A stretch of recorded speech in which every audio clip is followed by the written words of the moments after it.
Welcome back. Okay, I've taken you through the edge, our long one length, our freedom, long layers, our windswept, our bob, and now we are here at the front and center, which is our inverted layers.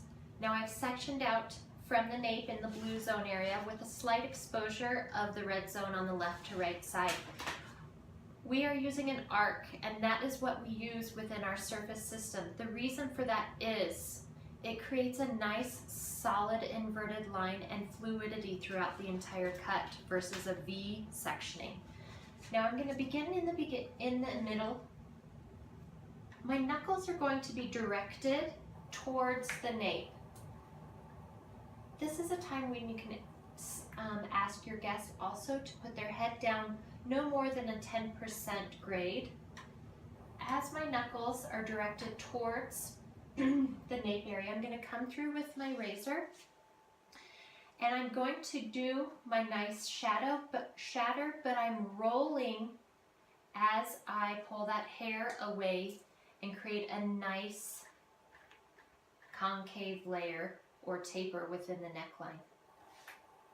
The next section is going to come towards that previously cut section, and that is your guide.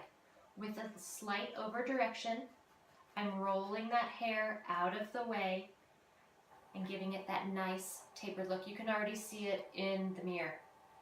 Now we have that red zone. Remember, stop, think about it. We're going to over direct that area all the way to where that first beginning guide began.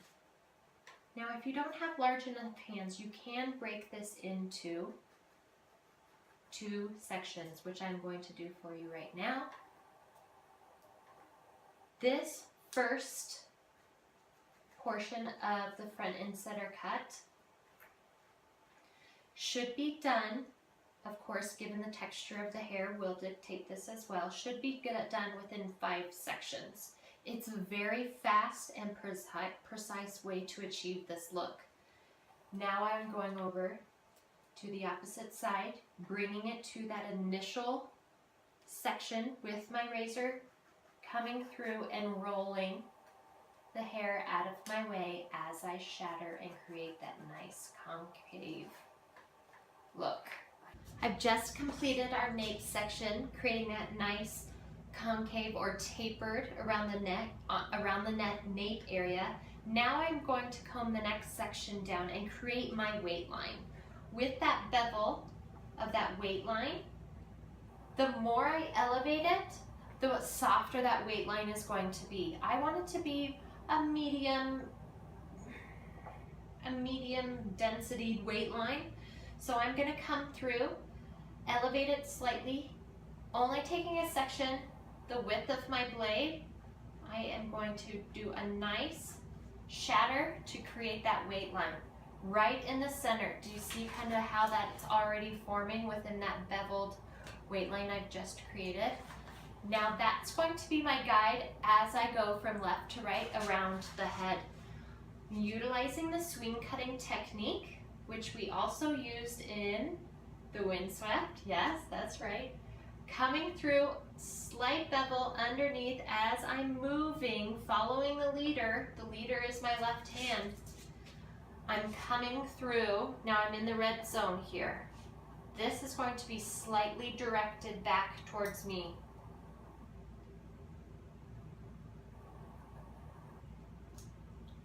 Now you have a choice here as you're coming into that side. Again, just as we did with the windswept, you can come through and use a shear here to create something very solid. I want it a little bit softer, so I'm going to use the razor today, but that is an option to keep in consideration as you're working through the front and center. Now I've rotated, I've over-directed that red zone, making sure not to leave a hole here. Still utilizing the swing cutting with a slight elevation. Do you see how I've slightly elevated it? And coming through with my razor, taking sections no wider than the tip of my finger to my knuckle, my second knuckle there. slight elevation. Just gonna grab that little piece right there. And there you have it. I'm going to continue this from left to right. Now let me just show you a little trick before we move on to the next step here. Just as I did with the windswept, but a nice reminder is, as you're bringing this up, remember we've created this nice weight line here. We want to preserve that, of course, and we do not want to create a hole on this side. Instead of coming from underneath as I was on the left-hand side, now I'm with my swing cutting. Now I'm going to come from behind. That way, I still am playing follow the leader. Do you see that? I'm still playing follow the leader with my left hand.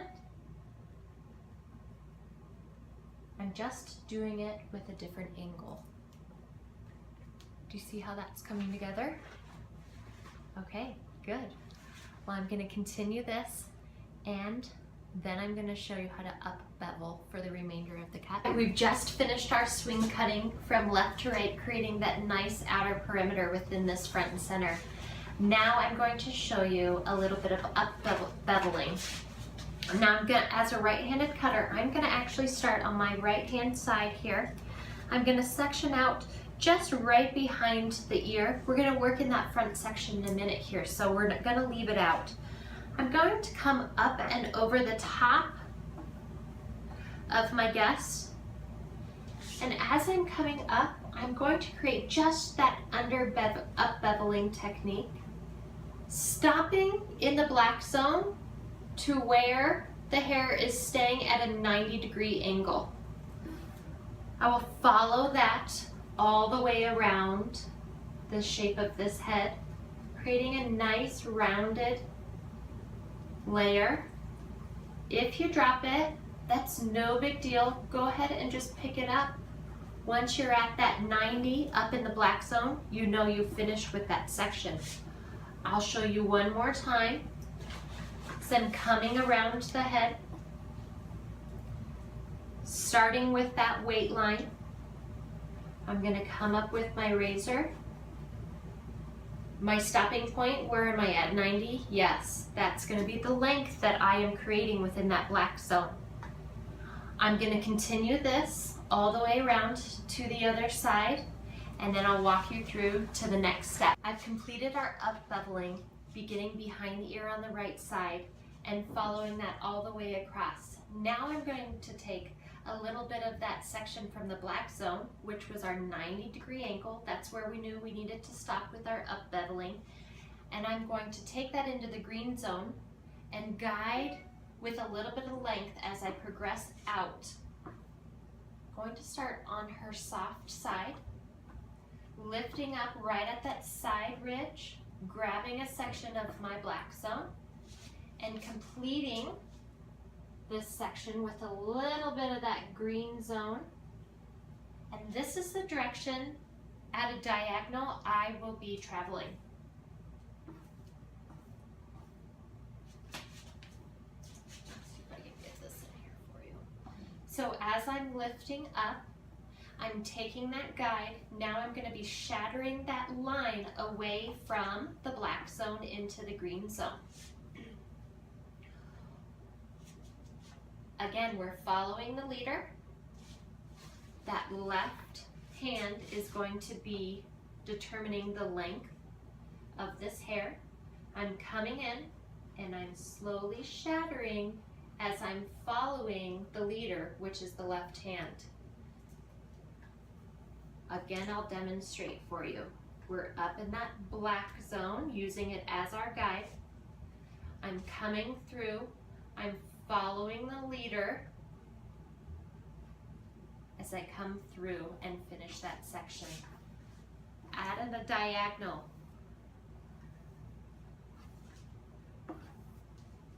We're going to come through again, grabbing a little bit of that black.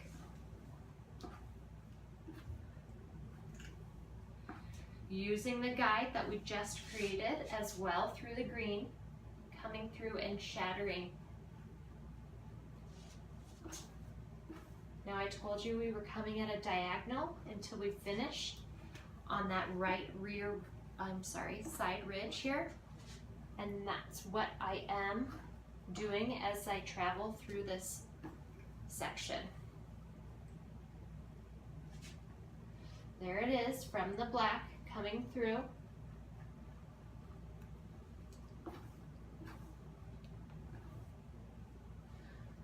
Now I will know this section is complete when I get to that side ridge over there.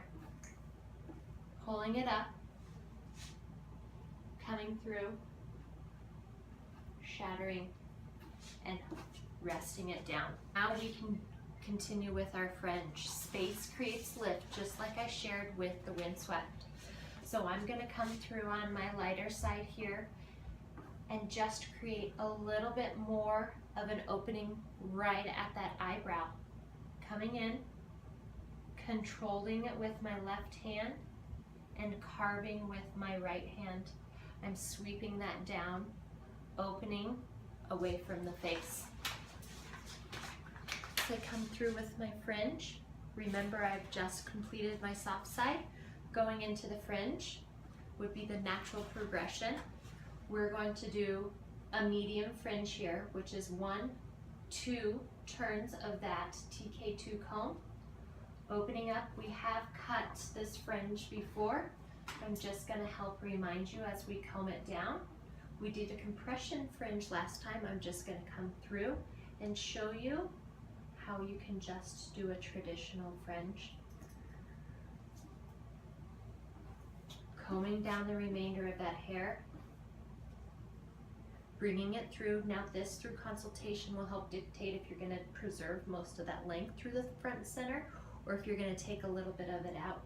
We're going to leave a little bit of that length, but I am going to open up this right cheekbone with a little bit more of an aggressive face framing. See how, take note of how I am holding my razor to create that nice opening within the cut.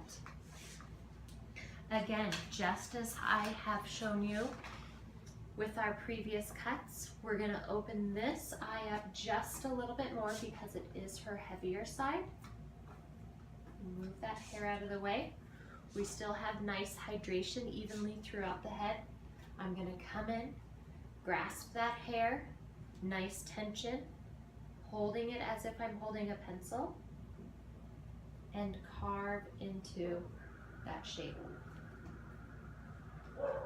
Created a little bit more of a collapse on this heavier side, so she's nice and balanced. If I would like to collapse a little bit more of this weight on her heavier side here, I can section out using your side ridge as a point of reference, pulling that hair out, elevating it slightly,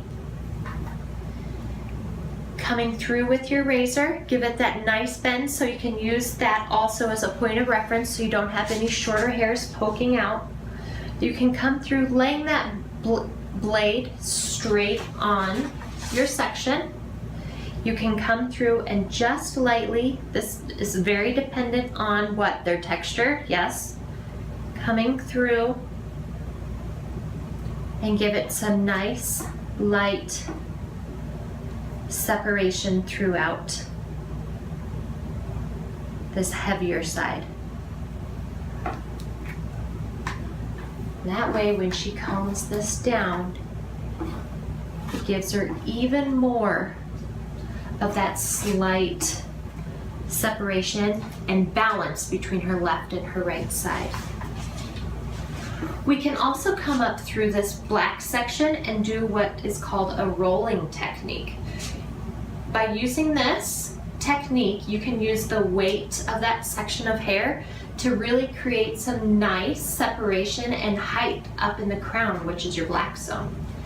Being aware as you do this rolling technique to not get too close to the scalp. It's really fun to do, I totally know, but you also have to have the control and being aware of what you're doing. Pulling that section up, I'm using the spine right now just so I can control the section to show you, but now I'm going to rotate it to where my blade is facing that hair. And I'm just rolling the two and giving nice lift and separation within this cut. Okay, so there you have the front end setter.